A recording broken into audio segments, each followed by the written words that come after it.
भगवान ने तुम प्रसन्न करना चाहता तो तीन चीजें अपने जीवन में उतार। क्या? दयया सर्वभूतेषु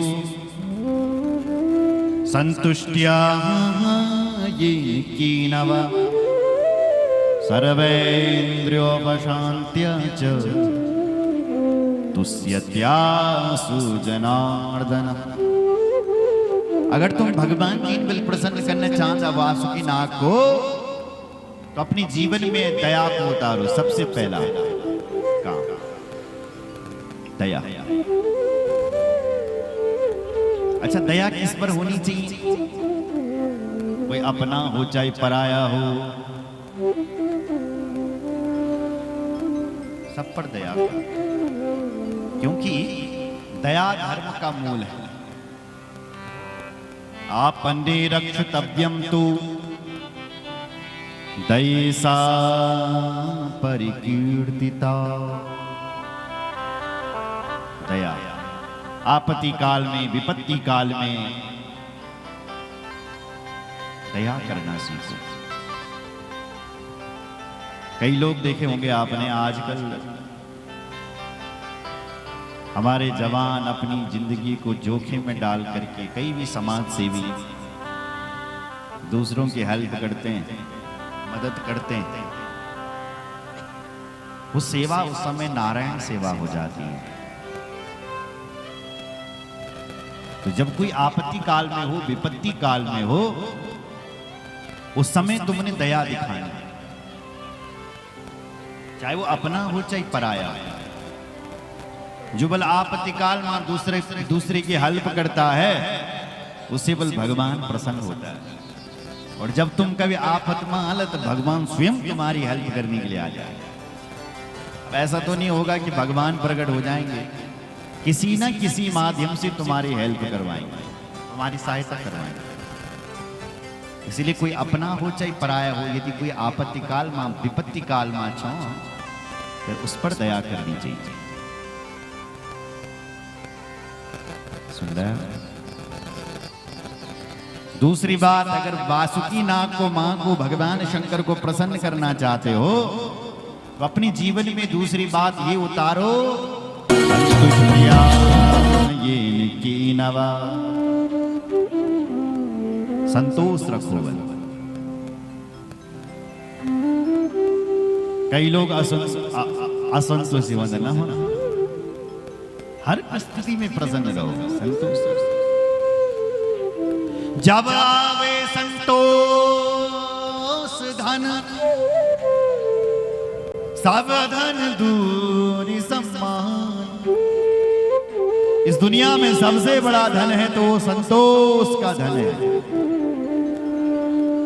इस दुनिया में यदि सबसे बड़ा धन है तो वो यश का धन है। सुन रहे? देखो साहब, तुम्हारा जो बैंक में पैसा वो यही छूट जाएगा, क्यों? साथ में जाएगा क्या? किसका गया? उसने यही छूट जाना है, ये मकान, ये धन, ये पैसा। लेकिन आपने जो परमार्थ का कार्य किया है वो यश तुम्हारे बाद भी यहां रहता है। ऐसा कोई नहीं बोलेगा कि फलाने व्यक्ति का खात्मा यदि का पैसा था या धर्मात्मा थे, ऐसा नहीं बोलेगा।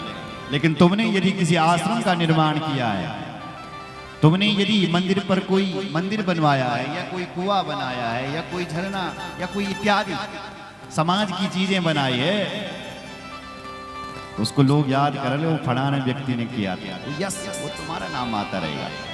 इसलिए तुम रहे चाहे ना रहे, कुछ यहां से ऐसा करके जाओ कि आने वाला इतिहास तुम्हें याद करे कि फलाने व्यक्ति ने किया ये काम। बोलो जय श्री राम। मंदिर का निर्माण हुआ तो उसमें महाराज जी का भी नाम आएगा। इन्होंने मंदिर का निर्माण करवाया, भले आप सबने सहयोग किया।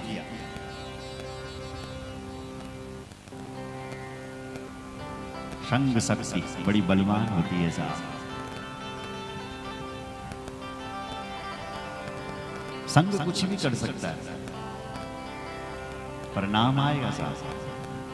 इसलिए कुछ ऐसा करके जाओ कि तुम्हारा यश आता रहे, नाम आता रहे। यश का धन सबसे बड़ा धन है।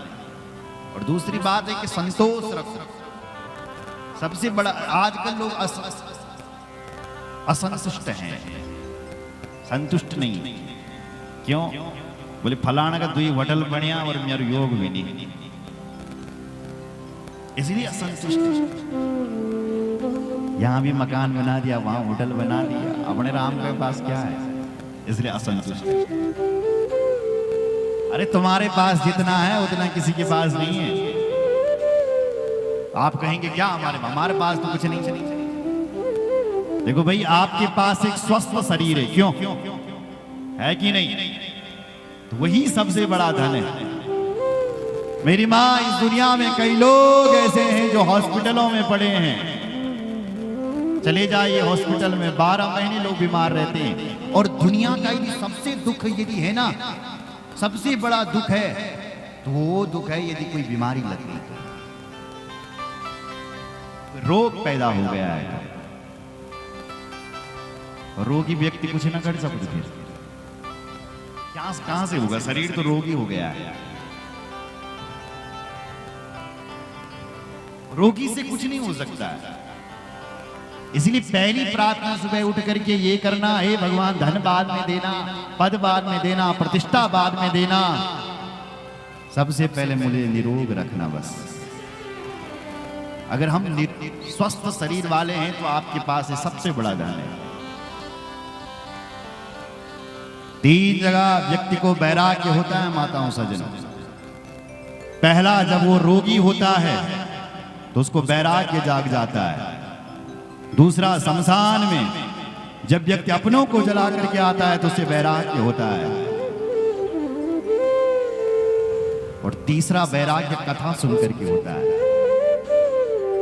अगर तुम कथा सुन करके भी तुम्हें इस वैराग्य नहीं हुआ तो बेकार है आपका कथा सुनना। शमशान में यदि वैराग्य नहीं हुआ तो बेकार है तुम्हारा शमशान जाना। और तीसरा, व्यक्ति को रोग, जब रोग पैदा होता है तब वैराग्य हो जाता है। तो सुबह सुबह भगवान जी ने प्रार्थना करनी, बल्कि प्रभु स्वस्थ रखिए बस। अगर स्वस्थ सही रहेगा तो आप बहुत कुछ कर सकते हैं साहब। बोलो जय श्री राम। तो संतुष्टता। कई लोग ऐसे हैं इस दुनिया में जिनके पैर नहीं हैं। कई लोग ऐसे हैं जो अंधे हैं साहब।